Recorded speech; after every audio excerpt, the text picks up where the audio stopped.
रोहन की दुनिया कभी एक खूबसूरत पेंटिंग थी जो सबसे चमकीले रंगों से भरी थी। वह अपने प्यारे मम्मी और पापा के साथ एक बड़े वेलकमिंग घर में रहता था। उसके पापा एक बहुत सक्सेसफुल बिजनेसमैन थे जो अपनी तेज बुद्धि और दयालु दिल के लिए जाने जाते थे। उन्होंने अपनी फैमिली को हर कंफर्ट दिया, ये एंश्योर करते हुए कि उन्हें किसी चीज की कमी ना हो। रोहन की मम्मी उनके घर की जान थी। उनके दिन रोहन पर प्यार लुटाने, उसे शानदार कहानियां सुनाने और उसका फेवरेट खाना बनाने में बीतते थे। उन्होंने उसे दयालुता और ईमानदारी का इम्पोर्टेंस सिखाया। लाइफ सिंपल और खुशी से भरी थी, खुशी और सिक्योरिटी का एक परफेक्ट बुलबुला। इस नर्चरिंग एनवायरनमेंट में रोहन खिल उठा। वह एक ब्रिलियंट स्टूडेंट था, हमेशा अपनी क्लास में फर्स्ट आता था। उसके टीचर्स उसकी तेज बुद्धि और विनम्र स्वभाव के लिए उसे बहुत पसंद करते थे। उसे किताबें पढ़ना बहुत पसंद था। वह एडवेंचर और साहस की कहानियों में खो जाता था। उसके पेरेंट्स उसकी अचीवमेंट्स पर इनक्रेडिबली प्राउड थे। वे हर छोटी जीत को बड़े उत्साह के साथ सेलिब्रेट करते थे। उसके पापा अक्सर कहते थे, मेरा रोहन एक दिन बहुत कुछ अचीव करेगा। रोहन को उन पर विश्वास था, घमंड की वजह से नहीं, बल्कि इसलिए क्योंकि वह सेफ और लव्ड फील करता था। उसका फ्यूचर एक साफ गर्मी की सुबह जितना ब्राइट और प्रॉमिसिंग लग रहा था। लेकिन लाइफ मेरे प्यारे अनप्रेडिक्टेबल होती है। एक सनी डे पर अचानक तूफान की तरह उनके खुशहाल घर पर एक काला बादल छा गया। रोहन की मम्मी बहुत बीमार पड़ गईं। डॉक्टर्स ने अपनी पूरी कोशिश की, लेकिन उनकी बीमारी बहुत जिद्दी थी। घर की हंसी फीकी पड़ गई। उसकी जगह दबी हुई फुसफुसाहटें और दवाइयों की गंध ने ले ली। रोहन घंटों उनके बेड के पास बैठा रहता, उनका हाथ पकड़े। उसका दिल एक ऐसे डर से भारी था जिसे वह नाम नहीं दे सकता था। उसने अपने छोटे दिल की पूरी मासूमियत से प्रार्थना की। एक ऐसे चमत्कार की उम्मीद कर रहा था जो उसकी मम्मी को फिर से ठीक कर दे। वह बस उन्हें मुस्कुराते हुए और उनकी कहानियां एक बार फिर सुनना चाहता था। जिस दिन उसकी मम्मी का देहांत हुआ, रोहन की दुनिया के रंग ग्रे हो गए। उसके घर की गर्माहट गायब हो गई, पीछे एक सर्द खालीपन छोड़ गई। रोहन ने एक गहरा दुख महसूस किया, एक ऐसा दुख जो इतना गहरा था कि उसने उसकी हंसी और लाइफ में उसकी रुचि छीन ली। उसकी किताबें बिना छुए पड़ी थीं और क्लास में उसकी टॉप रैंक अब मायने नहीं रखती थी। उसके पापा खुद दुखी होते हुए भी अपने बेटे के लिए स्ट्रांग रहने की पूरी कोशिश करते थे। वह रोहन को कसकर गले लगाते, उसे प्रॉमिस करते कि सब ठीक हो जाएगा। उन्होंने अपनी वाइफ द्वारा छोड़ी गई खाली जगह को भरने की कोशिश की, लेकिन रोहन के दिल का घाव इतनी आसानी से भरने वाला नहीं था।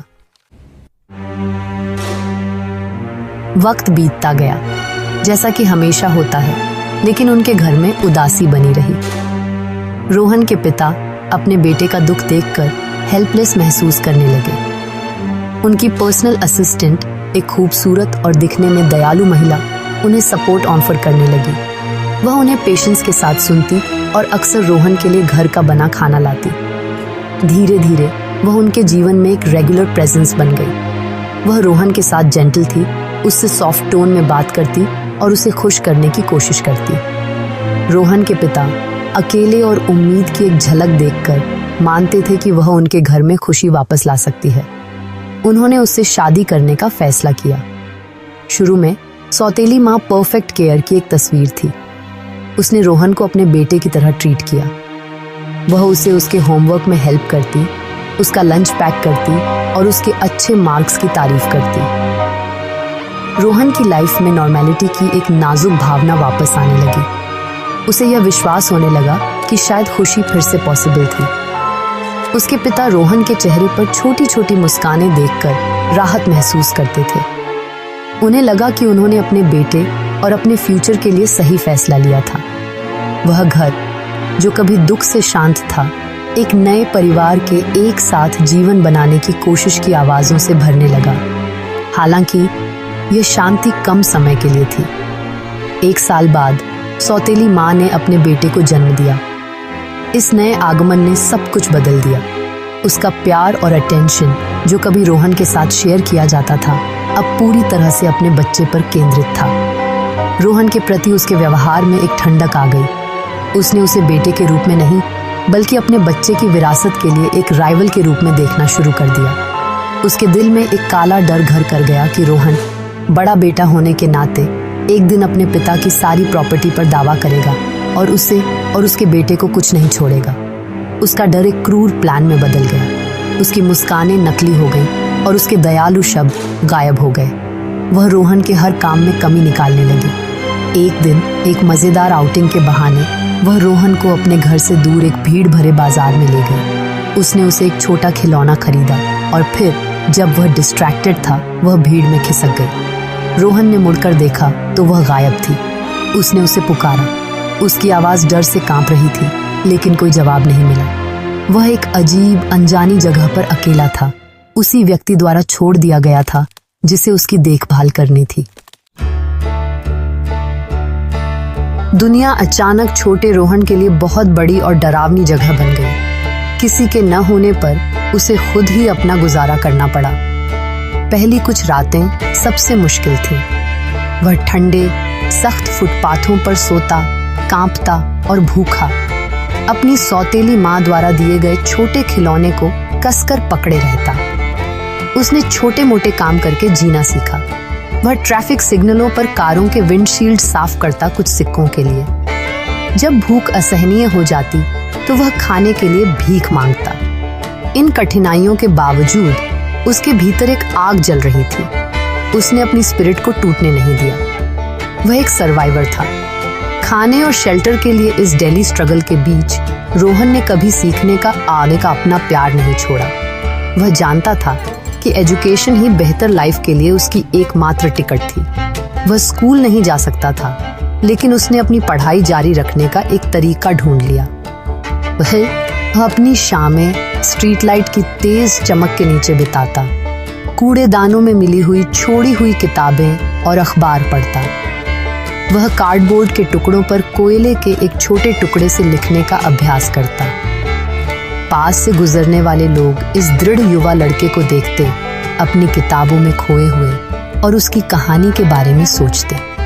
एक शाम एक अमीर बिजनेसमैन मिस्टर वर्मा पास से गुजर रहे थे और उन्होंने स्ट्रीट लाइट के नीचे इतनी लगन से पढ़ते हुए उस युवा लड़के को देखा। वह इस दृश्य से प्रभावित हुए। मिस्टर वर्मा और उनकी पत्नी के पास जीवन में सब कुछ था सिवाय अपने बच्चे के। उन्होंने अपनी कार रोकी और रोहन के पास गए। उन्होंने रोहन से उसकी कहानी पूछी और लड़के ने आंखों में आंसू लिए उन्हें सब कुछ बताया। मिस्टर वर्मा ने सिर्फ एक गरीब लड़के को नहीं देखा, बल्कि एक ऐसे बच्चे को देखा जिसमें अपार साहस और ज्ञान की प्यास थी। उनका दिल रोहन के लिए पिघल गया। उसी पल मिस्टर वर्मा ने एक लाइफ चेंजिंग फैसला लिया। उन्होंने रोहन को गोद लेने का फैसला किया। उन्होंने रोहन में वह बेटा देखा जो उन्हें कभी नहीं मिला था। वह रोहन को अपनी पत्नी के पास घर ले गए, जिन्होंने लड़के का खुली बाहों और खुशी के आंसुओं के साथ स्वागत किया। लंबे समय बाद पहली बार रोहन ने एक प्यारे घर की गर्माहट महसूस की। उन्होंने उसे एक आरामदायक कमरा, अच्छे कपड़े और स्वादिष्ट भोजन दिया। सबसे महत्वपूर्ण बात, उन्होंने उसे वापस स्कूल जाने का अवसर दिया। रोहन को जीवन में दूसरा मौका मिला और उसने खुद से वादा किया कि वह इसे बर्बाद नहीं करेगा। अपने नए पेरेंट्स के प्यार और सपोर्ट के साथ रोहन ने किसी की भी उम्मीद से बढ़कर एक्सेल किया। उसने अपनी सारी एनर्जी अपनी पढ़ाई में लगा दी। जल्दी ही अपने नए प्रतिष्ठित स्कूल में टॉप स्टूडेंट बन गया। उसने अपनी पिछली कठिनाइयों की आग में बनी दृढ़ता के साथ काम किया। स्कूल खत्म करने के बाद वह एक टॉप यूनिवर्सिटी गया और ऑनर्स के साथ ग्रेजुएट हुआ। मिस्टर वर्मा को बहुत गर्व था और उन्होंने रोहन की उनके बड़े बिजनेस एम्पायर को लीड करने की क्षमता देखी। उन्होंने रोहन को मेंटर किया, उसे बिजनेस की बारीकियां सिखाईं और रोहन ने सब कुछ स्पंज की तरह सोख लिया। सालों से रोहन ने मिस्टर वर्मा की कंपनी की जिम्मेदारियां संभाली। अपनी तेज बुद्धि, कड़ी मेहनत और एथिकल वैल्यूज के साथ उसने बिजनेस को नई ऊंचाइयों पर पहुंचाया। वह एक बहुत सक्सेसफुल और रिस्पेक्टेड बिजनेसमैन बन गया। अपनी ईमानदारी और विजन के लिए जाना जाता था। इस बीच रोहन के बायोलॉजिकल पिता के लिए किस्मत का एक अलग प्लान था। खराब फैसलों और अविश्वसनीय पार्टनर्स के कारण उनकी बिजनेस फॉर्च्यून तेजी से गिर गई थी। उन्होंने सब कुछ खो दिया, अपना बड़ा घर, अपनी दौलत और अपनी स्टेटस। उन्हें अपनी पत्नी और उनके बेटे के साथ एक छोटे किराए के घर में रहने के लिए मजबूर होना पड़ा, गुजारा करने के लिए संघर्ष करते हुए। एक दिन एक युवा व्यक्ति रोहन की कंपनी में नौकरी के इंटरव्यू के लिए आया। वह नर्वस था लेकिन आशावान था। यह युवा व्यक्ति रोहन का सौतेला भाई था। वह कंपनी के मालिक के ग्रैंड ऑफिस में फाइनल इंटरव्यू के लिए दाखिल हुआ। जब उसने ऊपर देखा तो वह रोहन को सीईओ की कुर्सी पर बैठा देखकर हैरान रह गया। उसे अपनी आंखों पर विश्वास नहीं हुआ। जिस लड़के को उसकी मां ने सालों पहले सड़कों पर छोड़ दिया था, वह अब इस विशाल कंपनी का शक्तिशाली मालिक था। वह वहीं खड़ा रह गया, अवाक, सदमे और शर्म का मिश्रण उसे घेर रहा था। रोहन ने अपनी डेस्क पर रिज्यूमे देखा। उसने अपने सौतेले भाई का नाम देखा और उसके नीचे उसने अपने असली पिता का नाम देखा। भावनाओं की एक लहर उसे घेर गई। अपने पिता के पतन के लिए दुख, उसके सामने खड़े युवा व्यक्ति के लिए एक अजीब दया और जीत की एक शांत भावना। उसने बदला नहीं मांगा था, लेकिन जीवन ने उन सभी को इस अविश्वसनीय तरीके से एक साथ ला दिया था। रोहन ने शांति से अपने सौतेले भाई की ओर देखा। उसकी निगाहें स्थिर थीं। किस्मत का चक्र पूरा हो गया था। उसका संघर्ष कड़वाहट में नहीं, बल्कि एक ऐसी सफलता में समाप्त हुआ जो उनमें से किसी ने भी कभी नहीं सोची थी।